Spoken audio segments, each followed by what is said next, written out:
Boolean function. তুমি কি এটার একটা সার্কিট বানাইতে পারবা না? তিনটা চলক আছে এ বি সি তোমাদের ফাংশনটায়। তো এই তিনটা চলকের জন্য তুমি তিনটা লাইন টানবা এইভাবে। লজিক কেন বুঝছো? লজিক্যাল 0 আর লজিক্যাল 1। একটা বুলিয়ান সমীকরণ তোমাকে দেওয়া আছে। ধরো একটা Boolean function y equals to ab, simplest, একটা সিম্পলেস্ট বুলিয়ান ফাংশন। তুমি কি এটার একটা সার্কিট বানাইতে পারবা না? এটার ইকুইভ্যালেন্ট সার্কিট কি হবে? দুইটা ইনপুট এ আর বি যাবে, তুমি একটা অ্যান্ড গেট দিয়েই এই সমীকরণটার কি পাই গেছো? সার্কিট পাই গেছো। এখন ধরো এটা আমি আরো কমপ্লিমেন্ট করতে পারতাম, বুঝছো? একটা বুলিয়ান ফাংশন ধরো y ইকুয়ালস টু ab, আমি ab এর সাথে আবার c যোগ করে দিলাম। তখন কি করা লাগতো? a আর b আগে অ্যান্ড করছো, এটার সাথে একটা c ইনপুট কি করে দিতা? অর করে দিতা। এটার সাথে একটা c ইনপুট অর করে দিতা, তাই না? আমাকে সবাই বলো।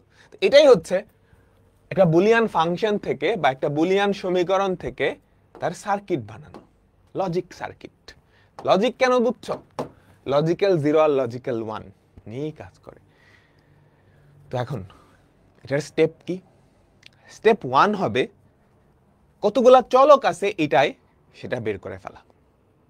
প্রথম কাজ কতগুলা চলক আছে সেগুলা বের করে ফেলা, ঠিক আছে?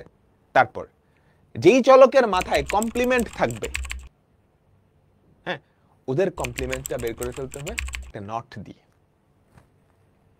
বুঝছো?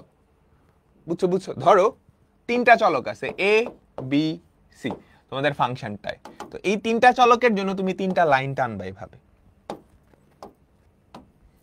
তিনটা চলকের জন্য তিনটা লাইন, এটা একটা তার।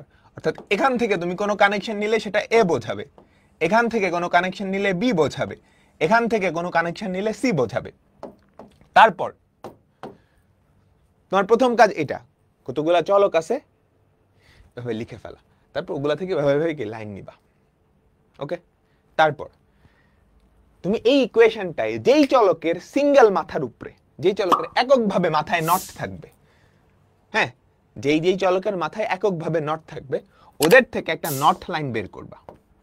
কি করবে? একটা নট লাইন বের করবা। বুঝছো? এই যে এই লাইনটা থেকে এবার তুমি যদি কানেকশন নাও, এই লাইনটা থেকে যদি এবার তুমি কানেকশন নাও, সেটা বোঝাবে এবার। তো এরকম নট কাদের থেকে নিবা? ফাংশনে যাদের মাথায় নট আছে, ঠিক আছে? তারপর ধাপে ধাপে ভেতর থেকে, হ্যাঁ, ভেতর থেকে ছোট ছোট সার্কিট বিল্ড করে আস্তে আস্তে বড় করতে হবে।